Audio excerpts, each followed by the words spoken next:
Okay, next up is Sylvia Donley. As you know, she was our past president, and she didn't give me any kind of intro to give for her, so she's on her own. Well, this is an exciting day just to be here, especially for the people living with neuropathy, but we can't forget that it impacts our families, our friends, healthcare providers, co-workers, and researchers. So it's a really special day. So back in 2008, a friend of mine, Dr. Evelyn Jane, handed me a brochure, and it had a hand-drawn stick man on it. I love it. I don't remember one other brochure I've ever seen in my life, but I always will remember that. There it is.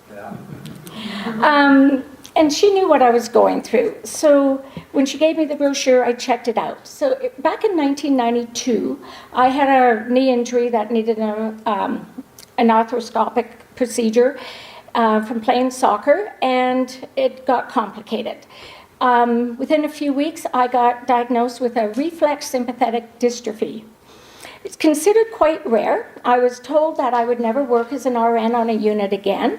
So with my hip block in and on crutches, I went to the university and I registered to get my Bachelor of Science.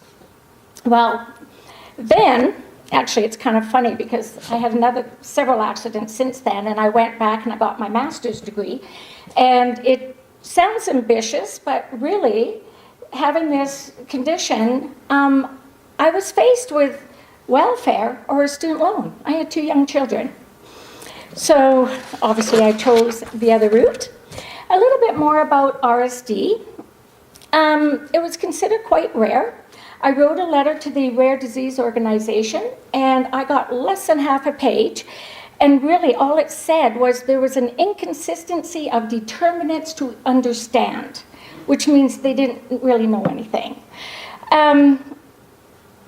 A couple years later, the Association for the Study of Pain introduced the term Complex Regional Pain Syndrome, CRPS. And then they started referring to the RSD as CRPS1. It gets complicated, but they still don't have much change in how to treat it, what it is, what causes it. It was in 1979 when I was first rear-ended, and I sustained a neck injury. It led to the RSD in my right arm. And when it was at its worst, there was talk of amputation. You have the clicker, right? Yeah. Yeah, okay. There was talk of amputation. I was sent off work. I was assessed by the Chronic Pain Center. I was admitted that day. There was an 18-month wait list, but with RSD, I was in that same day. I thought they were giving up on me. I thought I was being put out to pasture. I thought there was nothing more that they could do. On the McGill Pain Scale, CRPS rates highest. And second to that is trigeminal neuralgia, which is also a neuropathy. As rare as it is to have RSD, I still call it that, it's even more rare to go into a type of remission. I have flare-ups, I have daily issues, but I have learned to manage them and to get a big part of my life back. What I needed first was that awareness. Number one, that I wasn't alone in my suffering. As you can imagine, education is a big part that's important to me. But it wasn't just to learn about RSD anymore. I needed to know, how do you work with the medical system? How do you work with the non-medical, the complementary? And the biggest one is, how do you get them to work together? It's getting a lot better, but it still needs to have some improving on that. I also continually search for new therapies, new mind-body connection things. I've tried everything from mirror therapy to tapping. I'm really enjoying the tapping. And even down to something like a nitroglycerin spray used topically. But all these strategies all help a little bit, and it takes more than one strategy to manage your neuropathy on a daily basis. So I went to my first CNA meeting, and of course nobody had RSD, but the people I met there, their stories were really intriguing. I just kept going.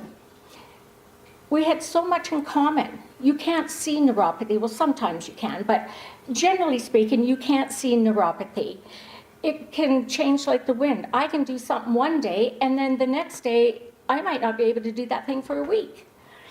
There's no specific treatment, like Dr. Metz mentioned. There's nothing specific.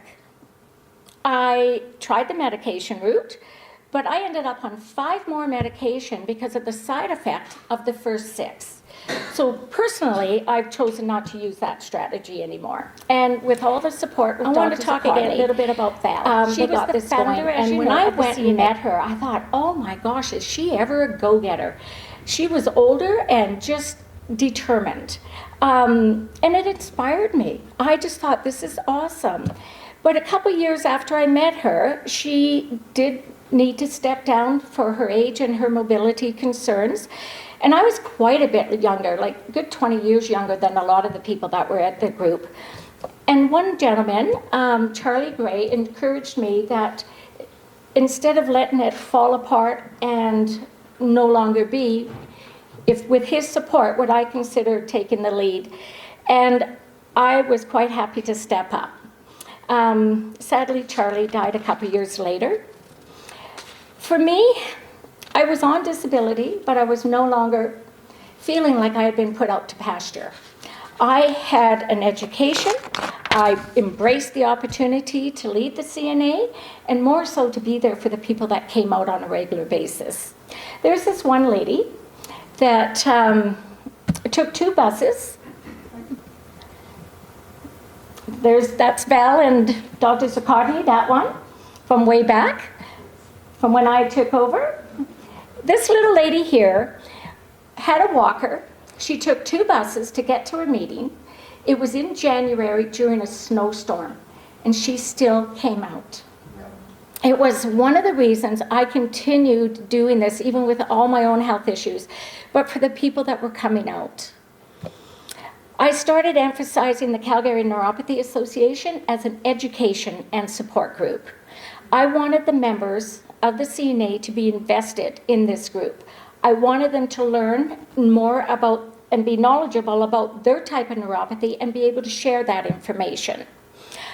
I mainly wanted neuropathy to be taken out, away from underneath it being related to another health concern. I wanted the people to be aware that neuropathy is an entity of its own. It deserves to be recognized and treated. Love the teaching. Awareness is still a challenge, but many years ago I put together a presentation called Living with Neuropathy and Chronic Pain, and I had given that to several places to the public through the libraries, whatnot. In the more recent years, Linda has joined me, and we present to many organizations about living with neuropathy and chronic pain.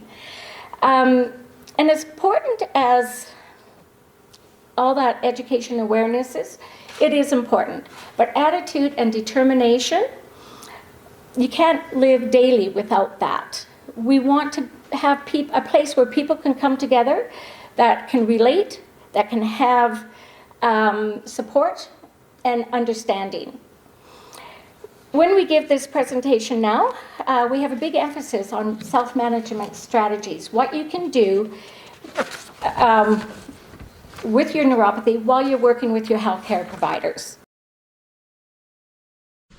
Linda came to her first CNA meeting in November 2015, so almost 10 years ago. She offered to make some labels. That was it. I learned that a couple weeks later she was going to be in Palm Desert, and I was going to be there at the same time. So we got together, went out for dinner with her husband Scott, and we got talking, and she was keen. I asked if she would be willing to be a signature on the checks, because for the organization you had to have 2, and for years it was just me. So we get to the bank, and Michael asked, so what are your positions? And I said, well, I'm the president. And we both looked at Linda, and I said, and she's the vice president? And she did run, and I'm so thankful you didn't run away right there. Anyways, it was wonderful because we worked well together. We had many ideas that we couldn't even begin to endeavor on our own. So we started by growing our board. Linda took the lead doing support and aspect of it, and she started the CNA Connections meetings and updating our website. And now, to bring this to a close, I had spent 10 years leading the CNA when my daughter passed. Here it comes, sorry. That was 5 years ago. And my little grandson was only 3, so I had to step down. Linda stepped up. She has dedicated countless hours volunteering as she leads the CNA into a new era. Bringing this awareness day to neuropathy was one of our dreams when we first met.